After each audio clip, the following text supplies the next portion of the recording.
ഇനി കോൺഗ്രസിന്റെ മുന്നിൽ മറ്റു വഴിയില്ല. വയനാട് DCCയുടെ തലയിലിട്ട് രക്ഷപ്പെടാമെന്ന് കരുതേണ്ടതില്ല. KPCC നേതൃത്വം തന്നെ നേരിട്ട് ഈ ബാധ്യത ഏറ്റെടുക്കേണ്ടി വരും. കോൺഗ്രസിന് വേണ്ടി ഉണ്ടായ ബാധ്യതയാണ്. അത് ഒരാളുടെ തലയിലിട്ട് രക്ഷപ്പെടാനാണ് കോൺഗ്രസ് നേതാക്കൾ ശ്രമിച്ചത്. അതിന് വലിയ വില കൊടുക്കേണ്ടി വന്നു. വയനാട് DCC ട്രഷറർ NM വിജയനും മകനും ആത്മഹത്യ ചെയ്യേണ്ടി വന്നു. ദുരന്തമാണ്. കോൺഗ്രസ് പ്രവർത്തകനായി ജീവിച്ച് പ്രവർത്തിച്ച മനുഷ്യൻ, കോൺഗ്രസിന് വേണ്ടി ജീവിതം മുഴുവൻ മാറ്റിവെച്ച വ്യക്തി, അങ്ങനെയുള്ള വ്യക്തിയെയും അവരുടെ കുടുംബത്തെയുമാണ് കോൺഗ്രസ് തന്നെ ഇങ്ങനെ ദുരന്തത്തിൽ കൊണ്ടുചെന്നെത്തിച്ചത്. രണ്ടുപേർ ആത്മഹത്യ ചെയ്യേണ്ടി വന്നു കോൺഗ്രസിന് വേണ്ടി പണം പിരിച്ചതിൻ്റെ പേരിൽ. ഇന്ന് മലയാള മനോരമ ദിനപത്രം മുഖപ്രസംഗം എഴുതിയിട്ടുണ്ട്.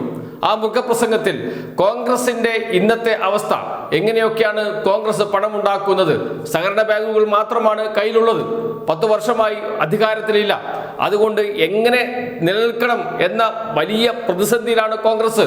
ആ കോൺഗ്രസ്സാണ് നിലവിലുള്ള സഹകരണ ബാങ്കുകൾ, കോൺഗ്രസിന്റെ കീഴിലുള്ള സഹകരണ ബാങ്കുകൾ, ആ ബാങ്കുകളെ കൊള്ളയടിക്കാൻ തുടങ്ങുന്നത്.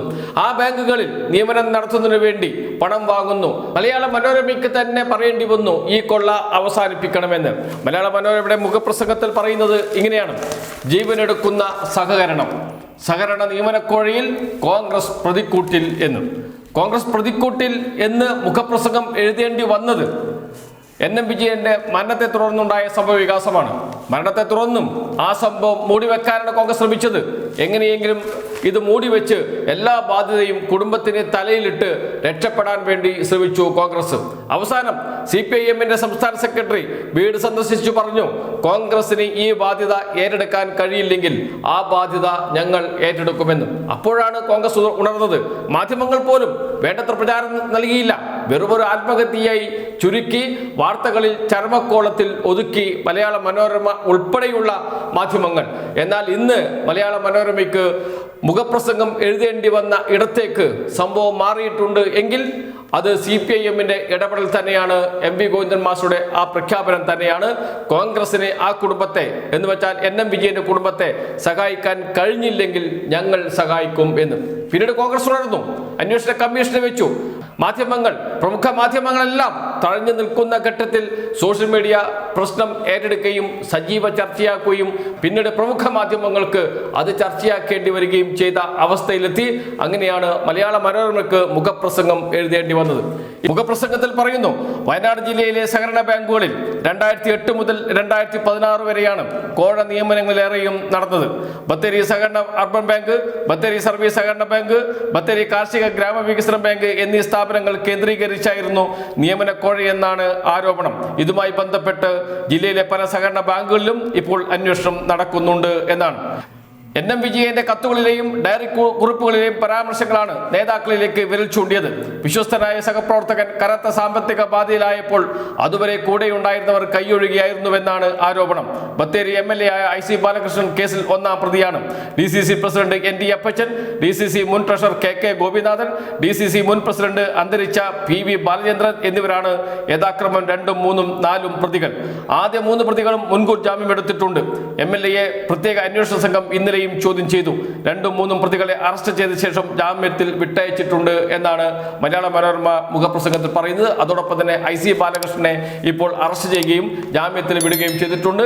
മുൻകൂർ ജാമ്യം ലഭിച്ചതുകൊണ്ടാണ് 3 പേർക്കും ജാമ്യം കിട്ടിയത്. മലയാള മനോരമയുടെ മുഖപ്രസംഗത്തിന്റെ അവസാനത്തെ പാരഗ്രാഫ് ഇങ്ങനെയാണ്: സഹകരണ ബാങ്കുകളുടെ വിശ്വാസ്യത തകർക്കുന്നവർ മാതൃകാപരമായി ശിക്ഷിക്കപ്പെടുകയും ഇത്തരം അഴിമതി ആവർത്തിക്കുന്നില്ലെന്ന് സർക്കാർ ഉറപ്പുവരുത്തുകയും വേണം. വയനാട്ടിലെ അഴിമതി പരമ്പരയുടെ വ്യാപ്തി വെളിപ്പെട്ട സാഹചര്യത്തിൽ യഥാർത്ഥ കുറ്റവാളികളെ നിയമത്തിന് മുന്നിലെത്തിക്കാൻ കോൺഗ്രസ് പാർട്ടി സഹകരിക്കുകയും വേണം എന്ന്. കോൺഗ്രസ് പാർട്ടി സഹകരിക്കുന്നുണ്ടോ എന്ന ചോദ്യം ഇപ്പോഴും ഉയരുന്നുണ്ട്. ആ കുടുംബത്തെ സംരക്ഷിക്കുമെന്ന് പറയുന്നുണ്ട് എന്നല്ലാതെ ഇതുവരെയും കോൺക്രീറ്റായ ഒരു സമീപനം കോൺഗ്രസ് സ്വീകരിച്ചിട്ടില്ല. ഇപ്പോഴത്തെ അന്വേഷണ സമിതിയുടെ റിപ്പോർട്ട് കൂടി വന്നു. ഈ സംഭവം വിവാദമായ സാഹചര്യത്തിൽ KPCC ഒരു അന്വേഷണ സമിതിയെ നിശ്ചയിച്ചു. തിരുവഞ്ചൂർ രാധാകൃഷ്ണനാണ് സമിതിയുടെ അധ്യക്ഷൻ. അദ്ദേഹം ഇപ്പോൾ KPCCക്ക് റിപ്പോർട്ട് നൽകിയിട്ടുണ്ട്. കുടുംബം പറയുന്നത് ന്യായമാണ്. കുടുംബത്തോടൊപ്പം കോൺഗ്രസ് നിൽക്കണം. കുടുംബത്തിന്റെ ബാധ്യത ഏറ്റെടുക്കാൻ KPCC തയ്യാറാകണം, കോൺഗ്രസ് പാർട്ടി തയ്യാറാകണം. ഇതാണ് റിപ്പോർട്ടിന്റെ കാതൽ. റിപ്പോർട്ട് കിട്ടിയാലുടൻ നടപടി ഉണ്ടാകും എന്നാണ് KPCC പ്രസിഡന്റ് പറഞ്ഞത്. ഇതുവരെ ലഭിച്ച കണക്കനുസരിച്ച് ഏകദേശം 75 ലക്ഷത്തോളം രൂപയുടെ ബാധ്യതയാണ് കുടുംബത്തിനുള്ളത്. ആ ബാധ്യത കോൺഗ്രസ് ഏറ്റെടുക്കുമോ? കോൺഗ്രസിന് ഏറ്റെടുക്കാതിരിക്കാൻ ഇനി കഴിയില്ല. കാരണം ആ കുടുംബത്തിന്റെ വാദം ന്യായമാണ്. ആ കുടുംബത്തോടൊപ്പമാണ് കോൺഗ്രസ് നിൽക്കേണ്ടത്. അവരുടെ ബാധ്യത KPCC കോൺഗ്രസ് നേതൃത്വം ഏറ്റെടുക്കണം, അല്ലെങ്കിൽ കോൺഗ്രസ് ഏറ്റെടുക്കണം എന്ന് KPCC നിശ്ചയിച്ച തിരുവഞ്ചൂർ രാധാകൃഷ്ണൻ സമിതി തന്നെ റിപ്പോർട്ട് നൽകി കഴിഞ്ഞു. അപ്പോൾ സ്വാഭാവികമായും ആ ബാധ്യത KPCC ഏറ്റെടുക്കേണ്ടേ? ഏറ്റെടുക്കുമെന്ന് KPCC president K. Sudhakaran കുടുംബത്തെ സന്ദർശിച്ച് പറയുന്നുണ്ട്, മാധ്യമങ്ങളോട് പറയുകയും ചെയ്തിട്ടുണ്ട്. ഞങ്ങളുടെ കുടുംബമാണ്, ആ കുടുംബത്തെ ഞങ്ങൾ നോക്കിക്കോളാം, നിങ്ങൾ ഇതിൽ ഇടപെടേണ്ട എന്ന് MV ഗോവിന്ദൻ മാസ്റ്ററോട് പറയുകയും ചെയ്തിട്ടുണ്ട്. പറയുക മാത്രമല്ല, ഫേസ്ബുക്ക് പോസ്റ്റ് ഇടുകയും ചെയ്തിട്ടുണ്ട്. MV ഗോവിന്ദൻ മാസ്റ്റർ എന്തിനാണ് NM വിജയന്റെ വീട് സന്ദർശിച്ചത്? അത് കോൺഗ്രസ്സുകാരന്റെ വീടാണ്, അവിടെ നിങ്ങൾ പോകേണ്ട കാര്യം എന്താണ് എന്നൊക്കെ പറഞ്ഞിരുന്നു K. സുധാകരൻ. അന്ന് K. സുധാകരനെയും കോൺഗ്രസ് നേതൃത്വത്തെയും പ്രകോപിപ്പിച്ചത് MV ഗോവിന്ദൻ മാസ്റ്ററുടെ ആ പരാമർശമാണ്.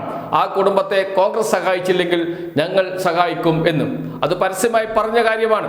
പിന്നീട് കോൺഗ്രസിന് നിൽക്കക്കള്ളിയില്ലാതെ സഹായിക്കാതിരിക്കാൻ കഴിയാത്ത അവസ്ഥ വന്നു. അതുകൊണ്ട് മാത്രമാണ് അന്വേഷണ കമ്മീഷനെ വെച്ചത്. ഇപ്പോൾ അന്വേഷണ കമ്മീഷൻ, KPCCയുടെ അന്വേഷണ കമ്മീഷൻ KPCCക്ക് റിപ്പോർട്ട് സമർപ്പിച്ചു. അതിൽ പറയുന്നത് കുടുംബത്തിന്റെ വാദം ന്യായമാണ് എന്നാണ്. ഇനി ആ ബാധ്യത ഏറ്റെടുത്ത് ആ കുടുംബത്തെ സംരക്ഷിക്കാൻ KPCC തയ്യാറാകുമോ?